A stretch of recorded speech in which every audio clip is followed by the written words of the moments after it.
السلام علیکم ناظرین، اس وقت ہم یہاں پہ کمپنی باغ مری یہ علاقہ ہے، اس کا نام گرین ویلی ہے۔ آپ دیکھ سکتے ہیں کہ یہاں پر جا بجا جو ہیں وہ درخت موجود ہیں چیڑ کے، اور اس وقت جو نئی جو ایک سسٹیننس آف انوائرمنٹ کا جو کانسیپٹ ہے، خیر یہ تو پرانا ہے، اس میں درختوں کی موجودگی جو ہے وہ انوائرمنٹ کے لیے نہ صرف ضروری ہے بلکہ جو پہاڑوں کی جو سسٹیننس ہے، جو لینڈ سلائیڈنگ کو روکنے کا سب سے بڑا جو سیگمنٹ ہے وہ درختوں کی موجودگی ہے۔ اچھا، یہاں پر ایک پروجیکٹ ہے بنیادی طور پر اس گرین ویلی میں، وہ ریزورٹس کا ہے، اور وہ ریزورٹس 3 مرلے پر بھی مبنی ہیں، 4 پر بھی ہیں، 5 پر بھی ہیں۔ یہاں کا جو کلائمیٹ ہے، یہاں کا جو ویدر ہے، یہاں کا جو انوائرمنٹ ہے، یہاں کا جو ایکولوجیکل سسٹیننس ہے، آپ دیکھ سکتے ہیں ناظرین، انتہائی نیچر کے قریب ہے، اور بہت ساری بیماریوں کا علاج بھی ہے۔ انسان جو ہے وہ شہر کی گہما گہمی سے نکل کر اگر یہاں پر آ کر کچھ دن گزار لے یا یہاں پر یہ رہائش پذیر ہو جائے تو وہ بہت ساری جو اپسیٹس ہیں، اس کے سائیکولوجیکل اپسیٹس ہوں، اس کے جو ہیلتھ کے اپسیٹس ہوں، یا اس کے باقی جو ڈس آرڈرز ہیں، ان سے وہ چھٹکارا حاصل کر سکتا ہے، محفوظ رہ سکتا ہے۔ یہ اس وقت کی جو نئی جو اربنائزیشن جو آپ کی ایکٹ ہے دنیا کی، وہ اس وقت اس کو ایلیبوریٹ کر رہی ہے۔ اچھا، اس حوالے سے یہاں پر جو پروجیکٹ ہے وہ تقریباً کوئی 160 کنال پہ ہے، اور اس پروجیکٹ کی جو سب سے بڑی خوبی ہے وہ یہ ہے کہ یہ انتہائی خوش آئند اور قابل تحسین اور انکریجنگ بات ہے کہ وہ درختوں کو بالکل نہیں چھیڑ رہے، بلکہ مزید درخت لگانے کی جو پلاننگ ہے یا اس کی جو ٹیکنیک ہے اس کو بروئے کار لاتے ہوئے یہاں پر درختوں میں اضافے کی سوچ رہے ہیں۔ اچھا، میرا اس میں چونکہ میرا ایک جو سیکٹر ہے وہ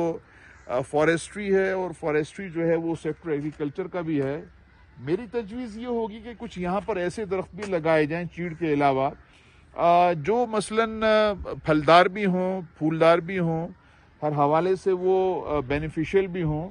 اور اس میں ایک چیز ہوتی ہے سوائل ٹوپوگرافی، یہ آپ یہاں پر دیکھ رہے ہیں ناظرین، چاروں طرف جو ہیں یہ بنیادی طور پر یہ جو ہے ایک سیڈیمنٹیشن نہیں ہے بلکہ یہ اگنیس ایریا ہے۔ یہ راکس جتنے بھی ہیں یہ سارے کے سارے اگنیس ہیں،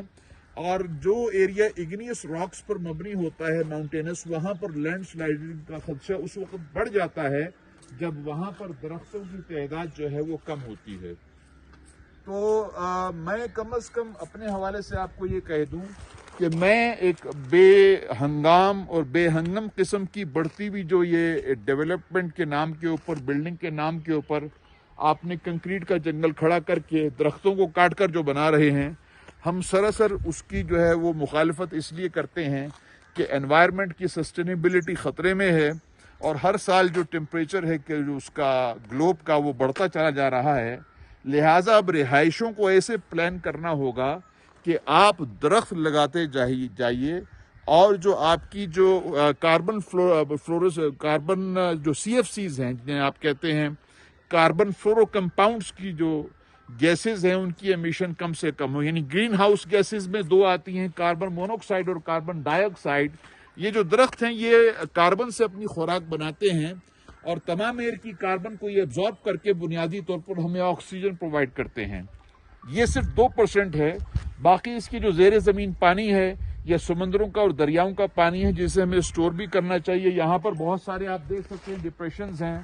اور میں یہ ریکویسٹ کروں گا پرائیویٹ سیکٹر سے بھی، اور اسٹیٹ کو بھی ریکویسٹ کر کے تھک گئے ہیں، انہیں بھی کہوں گا خدارا آپ ڈیمز بنانے پر آ جائیے۔ اس قسم کے جو ڈپریشنز ہیں یہ بنیادی طور پر پانی کے اسٹوریج بن سکتے ہیں، اور ان پانیوں کو استعمال کر کے جو ہے آپ پینے کے لیے، زراعت کے لیے، یہاں پر آپ چھوٹے چھوٹے جو ہے ہبس بنا سکتے ہیں ایگریکلچر کے، اور یہاں کی جو ضروریات ہیں گندم کی اور دیگر جو اجناس ہیں چاول کے علاوہ، وہ یہاں سے پوری کی جا سکتی ہیں۔ مزید برآں یہ کہ یہاں پر تھوڑا سا ایک فارمنگ ایریا ہو جس میں لائف سٹاک جو ہے اس کا ہب بھی چھوڑنا چاہیے ان کو، تاکہ لائف سٹاک جو پہاڑ کا ہوتا ہے اس میں چربی کم ہوتی ہے، اور اس کی جو غذائیت ہے اور اس کی جو فوڈ ویلیو، نیوٹریشن ویلیو کہیں زیادہ ہوتی ہے۔ تو یہاں پر آپ اس قسم کے ایریاز میں، بلکہ جو باقی جو شہر کے ایریاز ہیں، دنیا کے ایریاز ہیں، وہاں پر آپ جو بھی سٹی فارمیشن کریں، جو اربن ڈیولپمنٹ کریں، اس میں آپ خودارہ آرگینک کلچر کو ملحوظ خاطر رکھتے ہوئے اس کی پلاننگ کریں. یہ ایریا اس کا ایک یارڈ اسٹک ہے، اس کا ایک پروٹوٹائپ ہے. اس کے لیے ہم ایک ایونٹ ہے اس میں اس کو لے کر جائیں گے، اس کو پریزنٹ کریں گے، حوصلہ افزائی ہو اور ایک ٹرینڈ سیٹ بنے آگے. خدا کرے کہ ایسا ہو. اور پلیز درخت لگائیے، پلانٹیشن کی کثرت کر دیجیے. وگرنہ میں آپ کو ایک بات بتا دوں کہ آنے والے دنوں میں جو بارشیں ہوں گی، درختوں کی کمی کی وجہ سے یہ جو پہاڑ کے بڑے بڑے تودے ہیں، یہ ان کی جو گرفت ہے آپس میں، جو سوائل کا آپس میں جو ایک جو بائنڈنگ ہے وہ کمزور پڑ جاتا ہے، جس کے نتیجے میں جب بارش کثرت سے ہوتی ہے تو وہ سوائل کا جو آپس میں بائنڈنگ کمزور پڑنے کی وجہ سے جو اگنیس فیکٹر ہے اس کی وجہ سے وہ پورے کا پورا راک نیچے آ جاتا ہے اور بڑے پیمانے پر نقصان ہوتا ہے. بہت شکریہ. السلام علیکم ورحمۃ اللہ.